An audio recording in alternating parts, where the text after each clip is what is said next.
Good day, and thank you for standing by. Welcome to the comScore second quarter 2021 financial results conference call. At this time, all participants are in a listen-only mode. After the speaker's presentation, there will be a question-and-answer session. To ask a question during the session, you will need to press star one on your telephone. Please be advised that today's conference is being recorded. If you require any further assistance, please press star zero. I would now like to hand the conference over to your speaker today, John Tinker. You may begin. Thank you, operator. Before we begin our prepared remarks, I'd like to remind all of you that the following discussion contains forward-looking statements. These forward-looking statements include comments about our plans, expectations, and prospects, and are based on our view as of today, August 9, 2021. We disclaim any duty or obligation to update our forward-looking statements to reflect new information after today's call. We will be discussing non-GAAP measures during this call, for which we have provided reconciliations in today's press release and on our website. Actual results in future periods may differ materially from those currently expected because of a number of risks and uncertainties, including those related to the COVID-19 pandemic and economic impacts. These risks and uncertainties include those outlined in our 10-K, 10-Q, and other filings with the SEC, which you can find on our website or at www.sec.gov. I'll now turn the call over to comScore's Chief Executive Officer, Bill Livek. Bill. Thank you, John, and thank you everyone for joining us today. With me are Greg Fink, our CFO, and other members of management. For the first half of 2021, it represented a turning point for comScore, as the completion of the recapitalization transaction was a critical milestone for us. With this transaction behind us, we are now able to focus on growing our business and investing in new products in ways that we have been constrained over the past few years. That said, I'm proud of the contract signing accomplishments in the quarter. Some of the contract signings have taken longer than anticipated, but we expect that they will produce revenue later this year and into 2022. Before I discuss the quarter, I would like to share with you the landscape that comScore is measuring and why we believe we have a world-class platform that measures the way media and the way our clients are demanding it today. We recently ran an op-ed piece in Media Post that discussed this topic in quite a bit of detail. In that op-ed piece, we discussed how comScore is leading a fundamental change in how media is measured and transacted in the 21st century. We are helping the market move forward with measurement that includes 6 critical considerations. First, measurement needs to be passive and impression-based. Impressions are the common language across media inventory.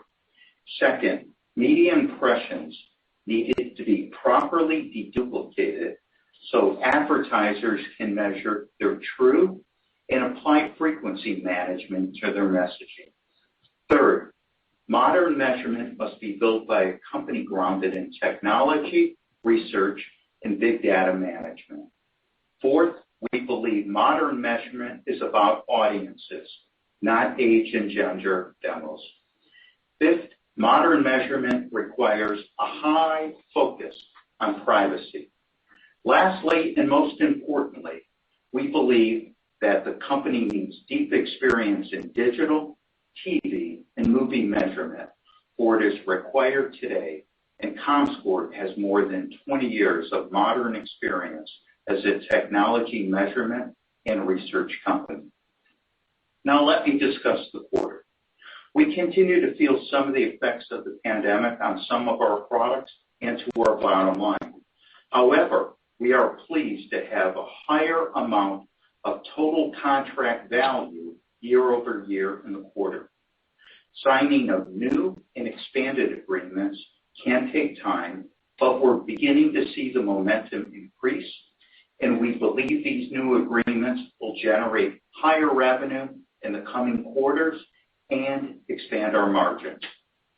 With our current operating cost structure in place, we believe our new and expanded client relationships, in combination with the strategic data investments and partnerships that we have announced, like LiveRamp, And our new partnerships, like the Google announcement that we made this morning, which I will discuss shortly, should bear fruit in the second half of 2021 as we transition back to growth.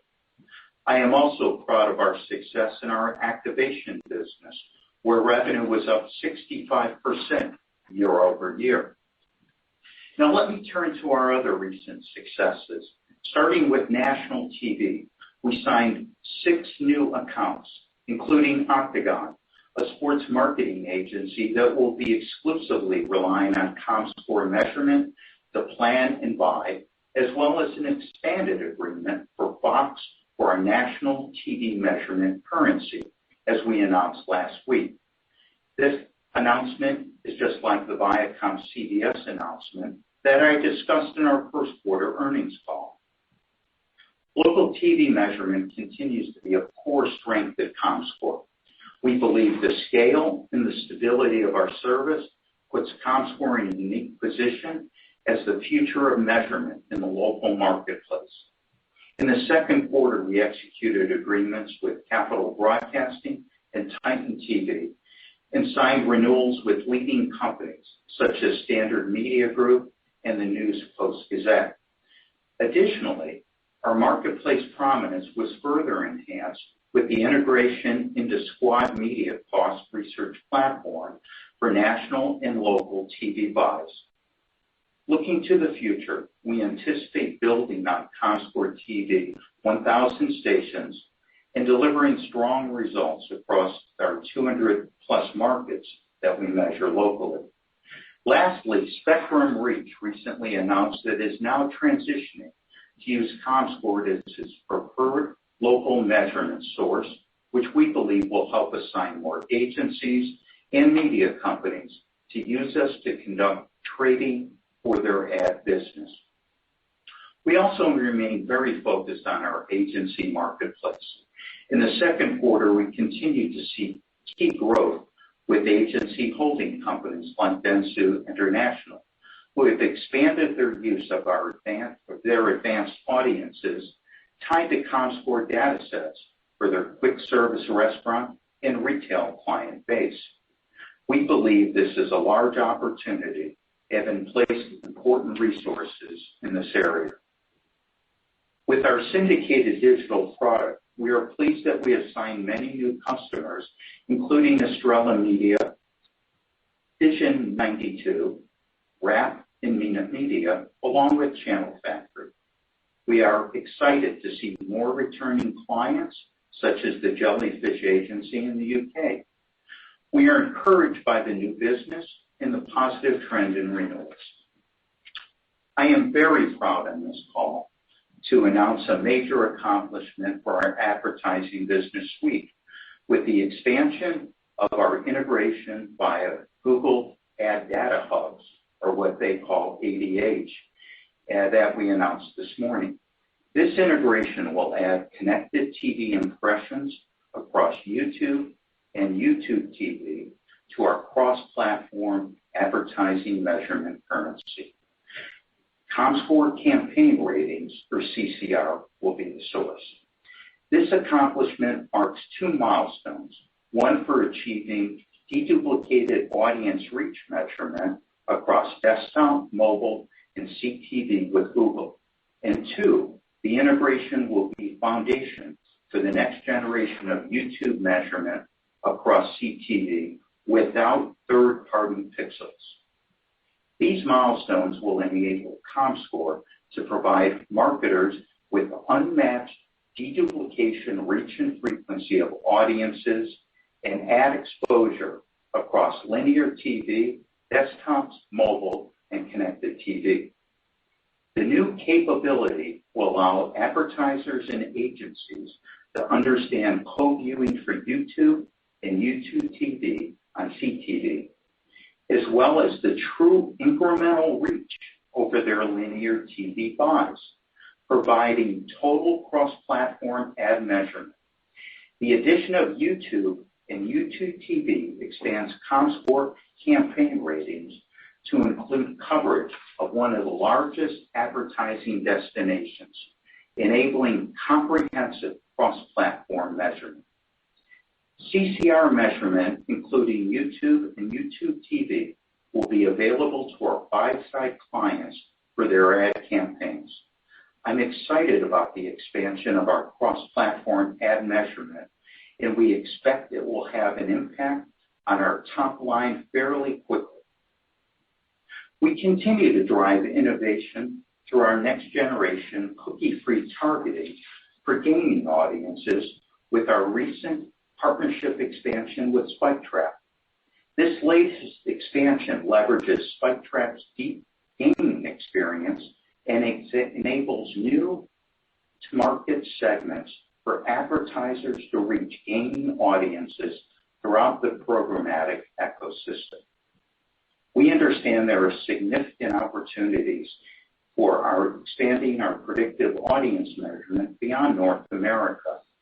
This global expansion includes partnerships in Europe and Latin America with SCOR, and for their European location-based targets, as well as retargetedly for their Latin American audiences. Additionally, comScore and comScore, a Verisk financial service business and a leading provider for omni-channel payment for marketers, announced an expansion to begin developing next-generation contextual audiences for ad targeting across digital, mobile, and CTV ad inventory.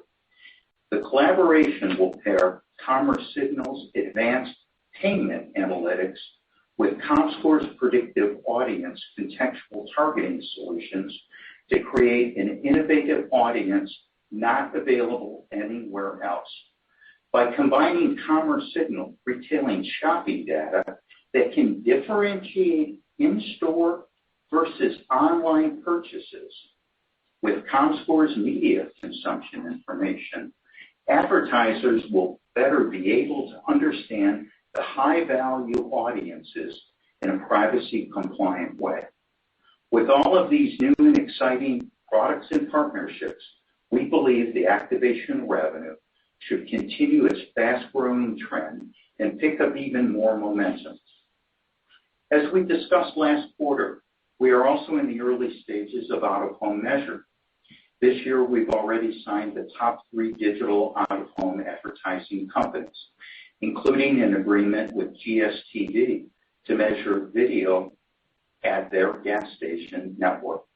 GSTV is a national video network which delivers target audiences at scale across tens of thousands of fueling retailers. The agreement will build on our last quarter announcements with the Outdoor Advertising Association of America and the Digital Place-Based Advertising Association. Given wins from the last quarter with Lightbox and with the third quarter with Captivate, and additionally with one of the largest nation's retailers, we expect this new product offering to generate revenue later this year with momentum building into next year. With respect to movies, we experienced a rebound in revenue as U.S. theaters reopened at scale, while countries such as the UK, Ireland, and France reopened in the middle of the second quarter. The movie industry is now firmly positioning itself in a recovery mode, and we expect box office revenue to return to pre-pandemic levels over the next year. Over the last few weeks, we have expanded our relationships with multi-year deals with 2 major studios who are both leaders in theatrical and streaming. We continue to focus on measuring movie consumption wherever it occurs. These agreements, in combination with recent box office numbers, are giving us confidence the industry is healing. As such, we expect tailwinds in the future quarters. As you have heard, we are encouraged by the results we're seeing in customer acquisitions and contract closings, and are confident the second half of 2021 will serve as runway for our evolution into the best modern measurement service for the future of media. Before we discuss our financials in greater detail, I'd like to address the recently announced planned departure of our Chief Financial Officer, Greg Fink. First and foremost, I want to extend my deepest gratitude to Greg for his many contributions and his leadership during the time at comScore.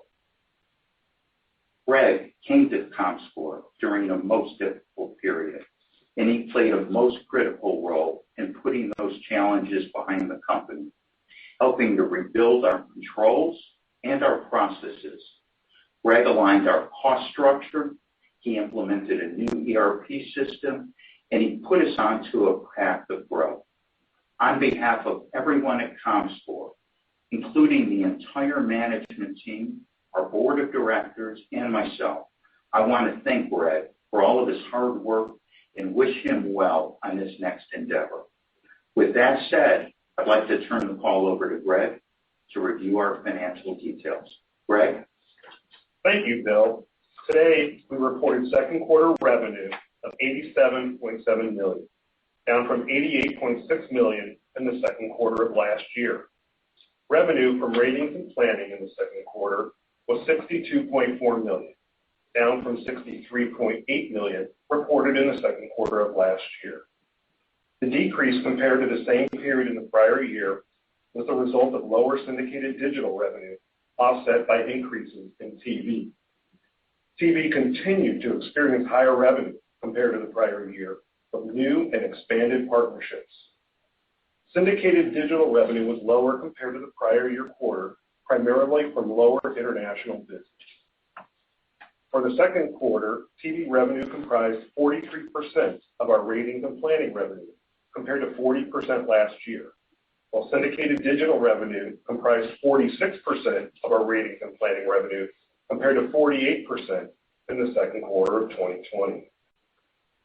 Revenue from analytics and optimization in the second quarter was $17.8 million, up from $16.9 million in the second quarter of last year. The increase was due to higher lift and survey revenue compared to the second quarter of last year, and increased activation revenue, which was up 65% year over year and 27% sequentially. Movies reporting and analytics revenue in the second quarter was $7.5 million, compared to $7.9 million in the prior year quarter, but up 10% sequentially. As theater reopenings began in earnest in major U.S. cities in the first quarter and in Europe in the second, we believe revenue from our movie business has bottomed, and we should see revenue increase from this level continuing throughout 2021. Turning to operating costs, our core operating expenses, which include cost of revenue, sales and marketing, R&D, and G&A, increased $7.8 million year over year in the second quarter. Cost of revenues increased by $6.4 million in the second quarter compared to the year-ago quarter, due primarily to an increase of $3.5 million in data costs. We do expect cost of revenues to be higher in 2021 as compared to 2020, primarily from these data costs. However, we expect margins to improve over the course of the year as revenue increases. Selling and marketing expense increased slightly as compared to the year-ago quarter from overall lower expenses last year. R&D and G&A expense were relatively flat as compared to the prior year quarter. We do expect our operating expenses to rise slightly from these levels as we invest in new product offerings that should lead to higher revenue later this year. In the second quarter, we reported a net loss of $18.5 million compared to a net loss of $10.4 million in the same period last year. For the second quarter of 2021, adjusted EBITDA was $2.6 million compared to $9.2 million for the same period last year. Adjusted EBITDA for the second quarter was impacted by higher data costs, as well as the second quarter of 2020 benefiting from a temporary reduction in operating expenses at the start of the pandemic. We ended the second quarter with total cash of $17.7 million compared to $50.7 million at December 31st.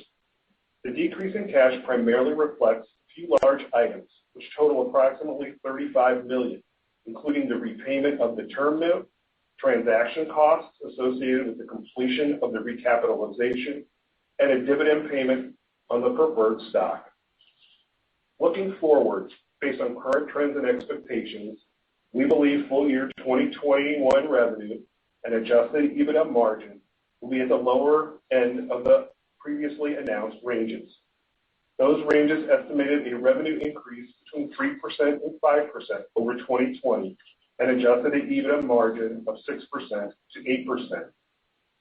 We've signed many new customers and expanded relationships with current customers, which Bill described earlier on the call. However, while we expect these new and expanded contracts to generate higher revenue over the long term, the timing of these agreements will result in a lower impact to 2021 revenue than we had originally contemplated. Lastly, I want to take a minute to thank Bill and the entire comScore organization for all of the support over the last 4 years, while also recognizing a terrific finance team. Now let me turn it back to the operator to take questions. As a reminder, to ask a question, you will need to press star 1 on your telephone. Again, that is star, then the number 1 on your telephone keypad. To withdraw your question, press the pound key. Please stand by while we compile the Q&A roster. And your first question will come from Laura Martin with Needham. Your line is open. Hi there. Can you hear me okay, Bill and Greg? We can, Laura. Thank you. Okay, great. You had a couple for me. You had a couple announcements today on the YouTube. Can you talk about how that drives long-term revenue growth, please, the announcements you made today? Thank you, Laura. Well, look, it's for YouTube and YouTube TV reporting. As many of you know who follow the industry, more people watch the nightly newscast from network on YouTube than they do on linear TV. Therefore, a lot of advertisers use Google as an advertising mechanism. But until now, with what comScore is actually providing with our comScore campaign ratings, is being able to validate the true reach that those campaigns on YouTube and YouTube TV report versus linear TV and look at the unduplicated reach. So if an advertiser for a certain brand is running an ad campaign through their ad agency, and the ad agency is held accountable for total reach goals, they can validate this now through comScore. So our customers here are going to be the ad agencies and the brands who want to validate what their campaigns are actually reaching in addition to linear TV. So we talked about for a long time how CTV and linear TV works together. I think this is a major example of how we're going to earn revenue out of the combination of the two. Okay, and then I wanted to stay, my follow-up would be still on costs and content costs. You're paying Comcast a ton of money and now YouTube to basically make your measurement product better, but we still don't see growth in the top line. So my worry or my question to you is, how would you respond to investor pushback that we get where you're paying a fortune for linear ratings, which are becoming less valuable every day because consumers are moving from linear to streaming? Well, we are not paying Google for this. This is a service that Comcast. We integrated into our on our investment that we've made with the operators, people we think will continue to watch linear TV for a long time. But the true value is how linear TV and over-the-top and connected TVs work in harmony. They are not working alone. So as we all know, that the magic here that comScore brings to this dynamic is, what is the total audience? How do you verify that across all these different platforms? Now, as we stated in our earnings script, our prepared remarks, we had a great contract signing in the second quarter, but they did not result in revenue in the second quarter. That will be later this year and in 2022. And we believe the investments that we made with the operators will bear fruit for the shareholders. Okay. Thank you very much. Thank you, Laura. Our next question will come from Jason Kreyer with Craig-Hallum. Your line is open. All right, thanks, guys. Bill, just wanted to see if you could spend a little bit of time talking in some more detail about the Spectrum Reach agreement, kind of some details on what doors that opens up for you and potentially how that changes your competitive position in the market. Thank you. That's a great question. One of the reasons that Charter came in as an investor was their goal to move the whole industry to an impression-based measurement. So the inventory that is out there on linear and connected TV can finally be used with the standard of impressions. And comScore is doing just that. And again, the YouTube announcement, YouTube TV, is another validation of those impressions. So as Spectrum Reach starts rolling out their markets where they're using us as their principal service, given that they're one of the largest ad providers within local markets, we believe that will encourage the local ad agencies to switch to us and switch to us as their primary source or their exclusive source. And it will encourage television stations to do the same. We think that is the start of an industry trend. And Spectrum Reach, being one of the largest providers in their markets, are rolling it out, starting from the Southeast region throughout the United States. And we'll be announcing more of the effects of that in coming quarters. Perfect. Thank you. And then understood that, obviously some of the new deal flow doesn't, give you full year contribution. I get all that stuff. Curious, is there any way to quantify any potential revenue benefit? I know you mentioned TCV, just wondering if there's another way to look at what the opportunity is of the deals that you've landed. And then in conjunction with that, if there's any sense of the cadence on how the back half of the year looks. Just curious if Q3 looks a little more like Q2 and we get a big year-end ramp, or if it's a little bit more linear than that. Thank you. Greg, would you like to take that? Sure. Thanks, Jason. Appreciate that. Look, as I say, timing matters, right? So some of these contracts, right, that we signed obviously will have an impact in the back half. We had thought and believed that if they had happened sooner, they would have obviously had impact to the second quarter, which would have, improved the 2021 total revenue. We did keep the low end of our guidance. We didn't move the guidance, so we still expect the back half to be, as we always have, higher than the first half, and we expect the cadence to begin to see that, benefiting starting in Q3 as you move forward. So, I think when we try to highlight, and I'm going to have four things here. One is, we highlighted in our prepared remarks that we're seeing higher renewal rates.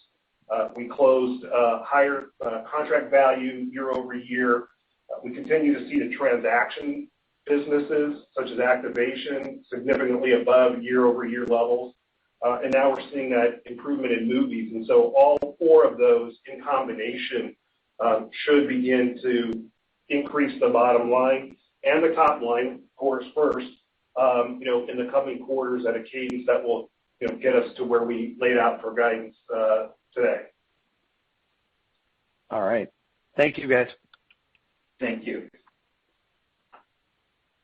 Your next question will come from Surinder Thind with Jefferies. Your line is open. Thank you for taking my questions.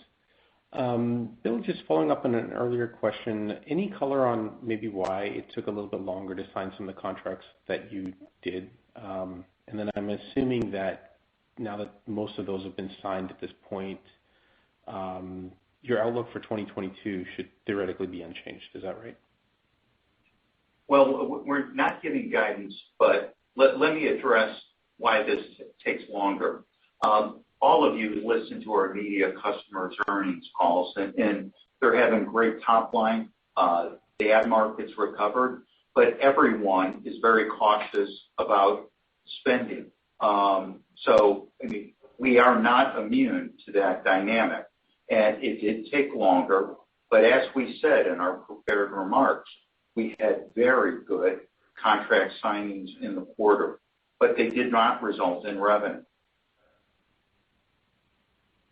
Understood. I guess maybe any additional color that you can provide in terms of just the conversations you're having about visibility with your clients and how that maybe impacts your guys' visibility? Well, is there just a lot of consideration around how dynamic, I guess the question is more around your comfort level with, additional kind of macro chatter around COVID and the Delta variant and so forth? Well, everyone's concerned, but I also believe that customers have gotten back to business. Let's remember that most companies do budgets in September of every year. So let's go back to September of last year. We had political disruption, an election that had not yet happened, and we didn't have a vaccine, okay? So companies put in a cost structure that was assuming a very different environment that actually happened. The ad market has recovered, but the recovery on spending has not completely happened. So decisions are, in fact, taking longer. But we are encouraged by what we see in our market segment. Look at the announcement that we made on Fox TV for our service. I think that is significant, that our customers want a stable, predictable, and a modern measurement service.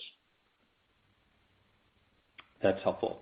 And then maybe turning to the movie business, if I heard the commentary right, is the anticipation that we will return to kind of full revenues at some point in time, or pre-pandemic revenue levels at some point in time? I think the commentary was also theaters are generally about 90% open, but any kind of color on that dynamic of if there's other structural changes in the marketplace that maybe we're not going to quite get back to the full run rate revenues pre-pandemic? Yeah, we have said that we'll return to pre-pandemic levels with our revenue.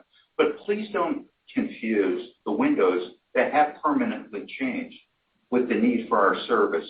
Our service is not tied to box office receipts. Our service is tied to theaters being open. Now, the theatrical experience provides a great deal of profit for the movie companies, all of them, okay? And they rely on our service. Now that that environment is open, they're deciding on different windows, depending on COVID, depending on their streaming service. So for our movie business, as our movie business is today, we believe that we will return to pre-pandemic levels.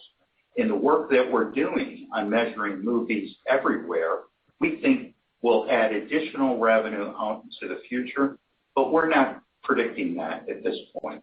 We're working on those products, we're working on those services, but that business is in a recovery mode. Got it. That's it for my two questions. Thank you. Thank you. Your next question will come from Matthew Thornton with Truist Securities. Your line is open. Hey, good afternoon, Bill and Greg. And Greg, absolute best of luck in future ventures. A couple, if I could, I guess. Maybe just starting on the activation, the analytics and optimization segment.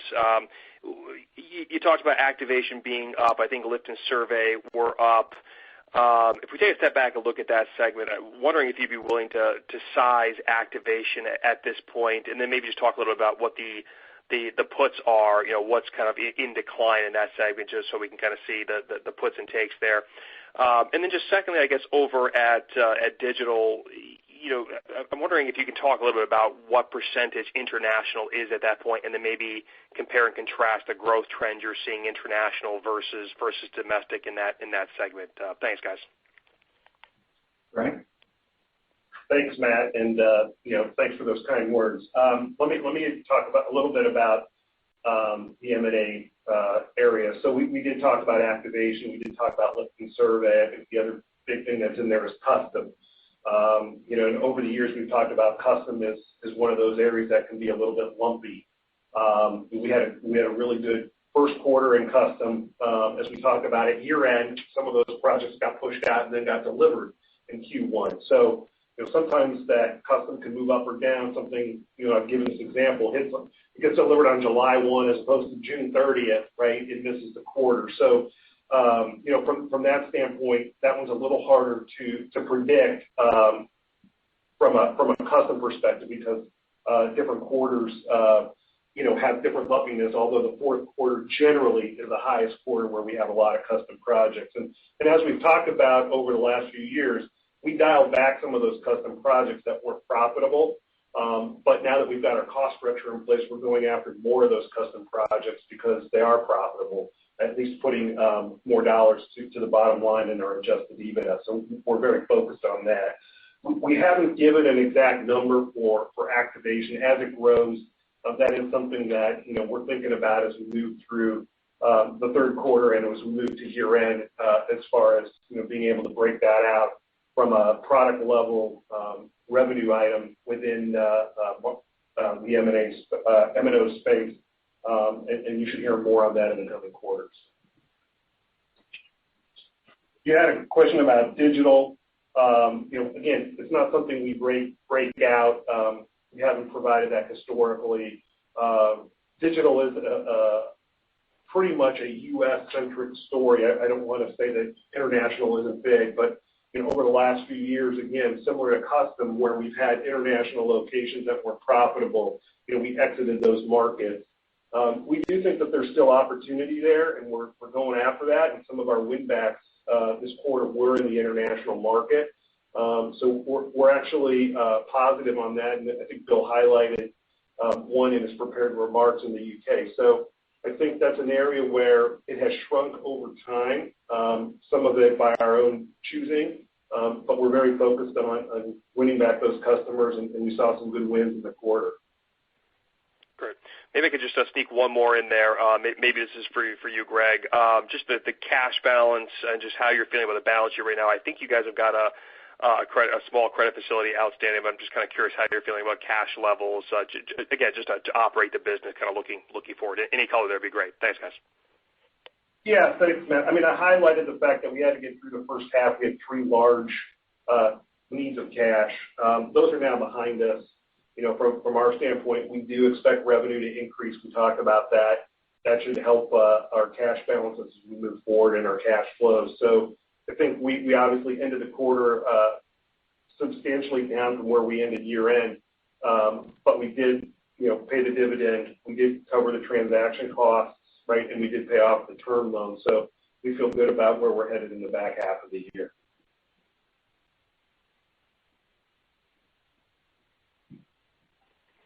That's it for me. Thanks, guys. Thank you.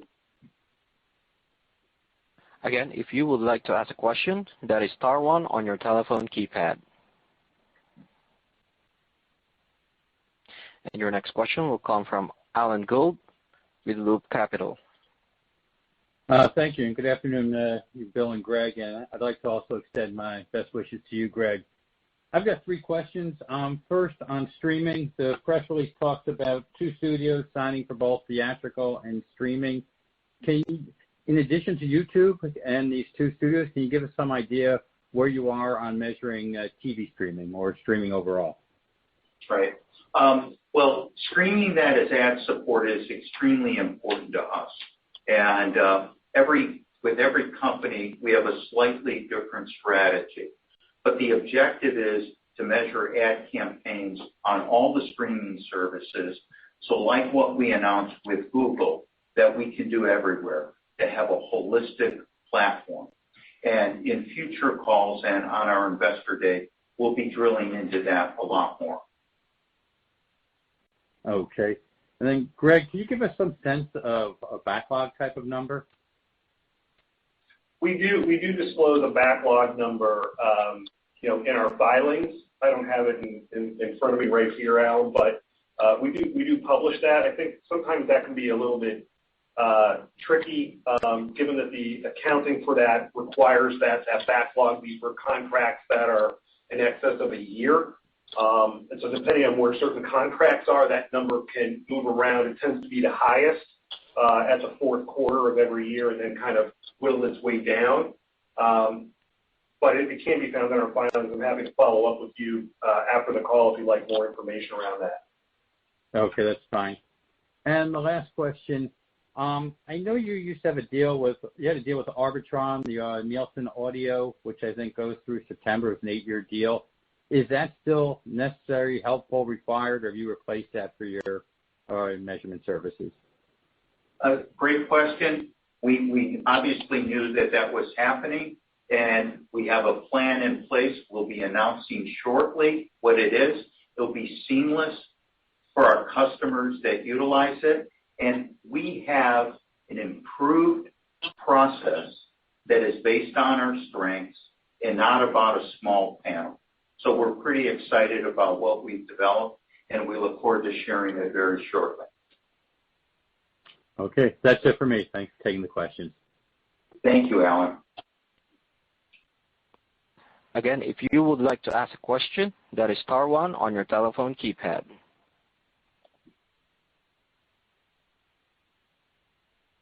Excuse me, speakers, I'm showing no further questions at this time. You may continue. Thank you, operator, and thank you all for attending today. We remain excited about the future, and I'm very pleased with the project and the progress that we made with contract signings in the second quarter as we return to growth in the second half of this year. Thank you for joining us today, and we look forward to talking with you next quarter. This concludes today's conference call. Thank you for participating. You may now disconnect.